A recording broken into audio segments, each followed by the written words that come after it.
Dear students, on behalf of Rasa International School, today I'm going to teach you chapter number 20th of English Grammar, Future Tense, page number 106 and 107. Future Tense. As I have already told you about future, future जो होता है जिसको हम हिंदी में भविष्य बोलते हैं, जो हम बोलते हैं कि हमारा फ्यूचर आने वाला है, कि आगे हम लोग क्या करेंगे। सपोज जैसे हम बोले कि कल मेरा टेस्ट है, या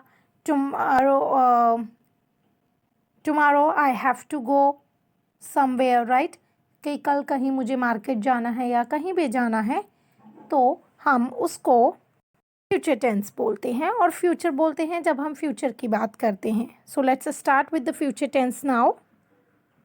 let's start with the future tense. Future tense stands for later on और tomorrow, that is the future time.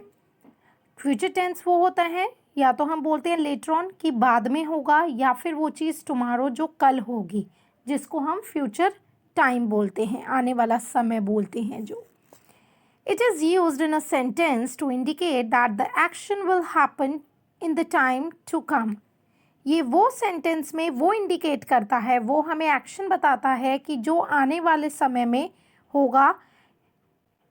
Action will happen in the time to come, मतलब कि जो आएगा टाइम, जो समय आएगा उसमें होगा, वो वाले एक्शन जो बताता है उसको हम फ्यूचर टेंस बोलते हैं। As we have already learned about the past and the present tense, past जो चीज़ बीत चुकी होती है, प्रेजेंट जो चल रहा होता है, फ्यूचर जो आने वाला होता है।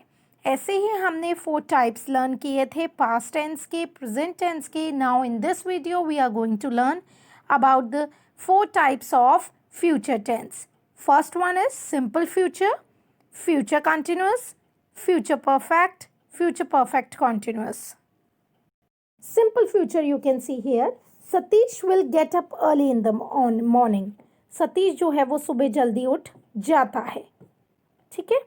फ्यूचर कंटिन्यूअस में Golu will be doing homework, Golu जो है वो अपना होमवर्क करेगी। फ्यूचर की बात हो रही है, आने वाले समय की बात हो रही है। Future perfect, father will have gone out, father जो है वो बाहर जाएंगे, फ्यूचर की बात हो रही है इसमें भी। फ्यूचर परफेक्ट कॉन्टिन्यूअस में I will have been waiting for the bus since 8 o'clock, मैं बस का वेट कर रहा हूँ 8 बजे से। सो अभी भी कर रहा हूँ, मतलब, और आगे फ्यूचर में भी करूँगा, आगे वाले समय में भी करूँगा, पर मैं 8 बजे से इंतज़ार उसका कर रहा हूँ। Let's start with the simple future first. So we are going to learn more about the simple future now. First one here you can see is simple future tense. Simple future tense क्या होता है? The action that is yet, वो काम that is yet to happen is expressed in simple future tense. वो काम जो अभी होने वाला है, yet to happen मतलब अभी होने ही वाला है, उसको हम बोलते हैं simple future tense. This tense can be any of the below mentioned verb forms depending on the situation. ये वर्ब की किसी भी फॉर्म पे जो नीचे दी हुई हैं उसमें से किसी भी फॉर्म पे हो सकता है, डिपेंड ऑन द सिचुएशन। ये सिचुएशन पे डिपेंड करता है कि हम किस बारे में बात कर रहे हैं या क्या बात हम बता रहे हैं। जैसे subject plus will plus verb की फर्स्ट फॉर्म और ऑब्जेक्ट भी हो सकता है। Subject plus is am are, going to और वर्ब की फर्स्ट फॉर्म और ऑब्जेक्ट भी हो सकता है। सब्जेक्ट शेल, वर्ब की फर्स्ट फॉर्म एंड ऑब्जेक्ट भी हो सकता है। Use of will plus verb 1, verb 1 है, वर्ब की फर्स्ट फॉर्म के साथ में यूज ऑफ विल हम कैसे इस्तेमाल करते हैं वो देखिए। We use I will when we decide to go to do something at the time of speaking. I will तब लगाते हैं जब हम ये डिसाइड करते हैं, कि ये चीज़ हमें, when we decide to do something at the time of speaking, कि जब हम बोल रहे हैं उस टाइम पे अगर हम सोचे कि हमें कुछ करना है तो उसके लिए हम आई वी का यूज़ करते हैं, इस्तेमाल करते हैं। For example, would you like to eat something, क्या आप कुछ खाना पसंद करोगे? Thank you, I will have some bread slice with butter please. हाँ, थैंक यू, मैं ब्रेड की स्लाइस के साथ में बटर लेना पसंद करूँगा। So you can see here I will हमने इसलिए लगाया क्योंकि हम ये बात कर रहे हैं कि जो चीज़ अभी हम बोल रहे हैं, उसने क्वेश्चन पूछा और उसने आई विल में बोला आंसर कि हाँ मैं ये चीज़ अभी पसंद करूँगा लेना। फ्यूचर की बात हो रही है बट उसने बोला कि मैं ये चीज़ पसंद करूँगा लेना। Similarly there is no sugar to make tea. हमारे पास कोई भी शुगर नहीं है टी बनाने के लिए। Don't worry I will go and get some. Don't worry, मैं अभी जाता हूँ और कुछ लेके आता हूँ। तो हेयर यू कैन सी अभी जिस टाइम पे हम बात कर रहे हैं उसी टाइम पे वो बात हुई तो हम उसके साथ में आई विल यूज करते हैं। We often use will to express something which is certain to happen.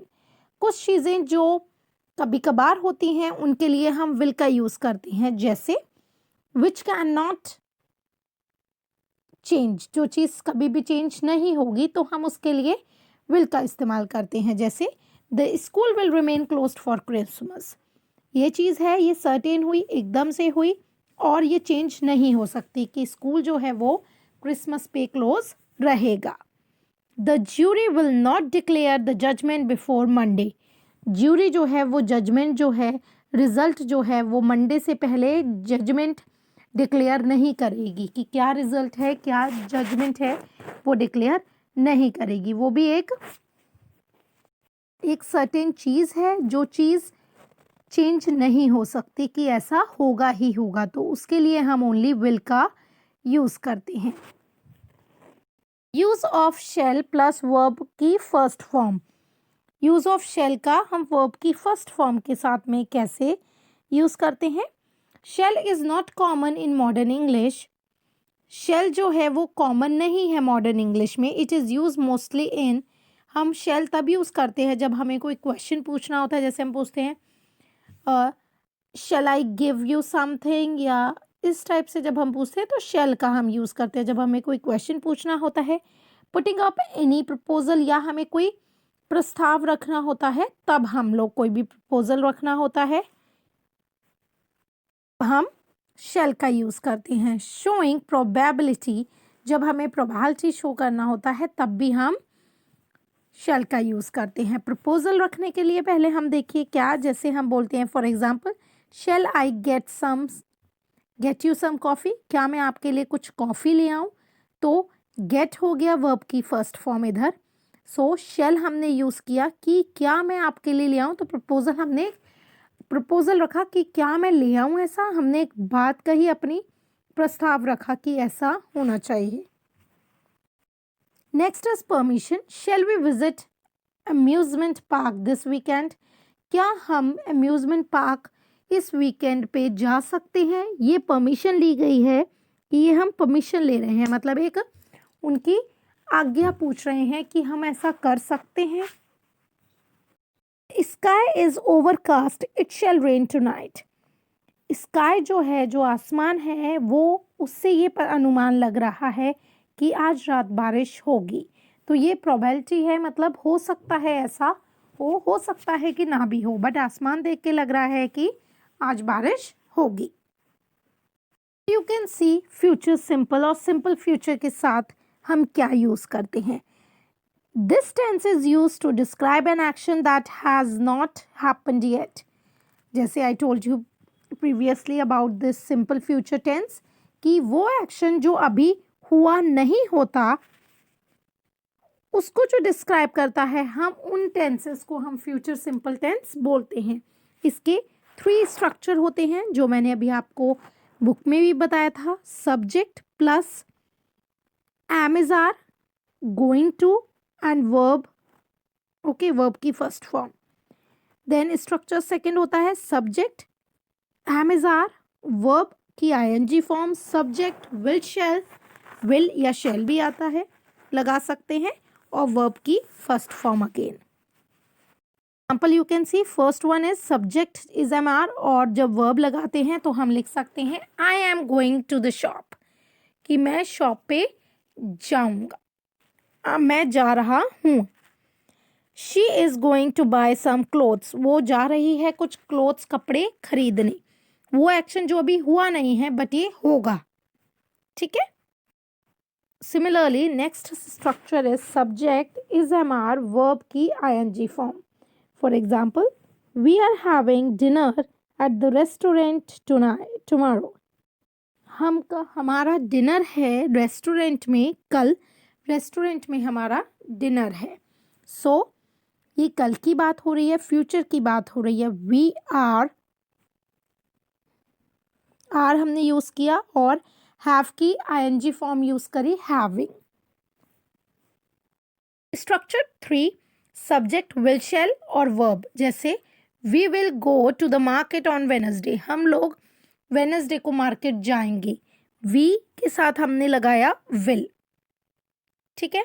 और here I shall ask my friend to help me with my homework tomorrow, मैं अपने फ्रेंड को पूछता हूँ अगर वो मेरी हेल्प कर दे, मदद कर दे मेरे होमवर्क में कल। तो as I told you about shall, कि शैल हम जो होता है या तो परमिशन में या प्रपोजल में या प्रोबेबिलिटी में लगाते हैं, रेस्ट में हम विल लगाते हैं जब हमें कोई भी एक्शन करना होता है बोलते टाइम, तो उसके साथ हम विल लगाते हैं। Now second one is future continuous. This tense is used to describe an action that will occur and will continue for a set period of time in the future. वो action जो अभी होगा और वो future में आने वाले कुछ समय तक चलेगा, उनके लिए हम बोलते हैं फ्यूचर कंटिन्यूअस। मतलब वो अभी शुरू होगा, फ्यूचर में शुरू होगा और वो कुछ टाइम तक भी चलेगा, तो हम उसको बोलते हैं फ्यूचर कॉन्टिन्यूअस टेंस। उसका स्ट्रक्चर है subject plus will be plus verb ING form. For example, जैसे I will be going to work tomorrow at 8 AM, मैं कल काम पे जाऊंगा 8 बजे। तो आई हेयर सब्जेक्ट हो गया, विल बी गॉन की या गोन की वर्ब आईएनजी फॉर्म हो गई गोइंग, मैं कल 8 बजे जाऊंगा काम पे, ठीक है। तो वो कुछ समय तक रहेगा, verb continuous, right. Next is she will be moving house next month, वह she will be moving, move की आईएनजी फॉर्म मूविंग। सो वह नेक्स्ट मंथ अगले महीने अपने घर जाएगी, अपने घर मूव हो जाएंगी। नेक्स्ट मंथ अगले महीने, right? So here you can see will be moving next month, तो वो चीज़ जो आगे अभी होगी और कुछ समय तक रहेगी, ठीक है, उसको हम बोलते हैं फ्यूचर कंटिन्यूअस।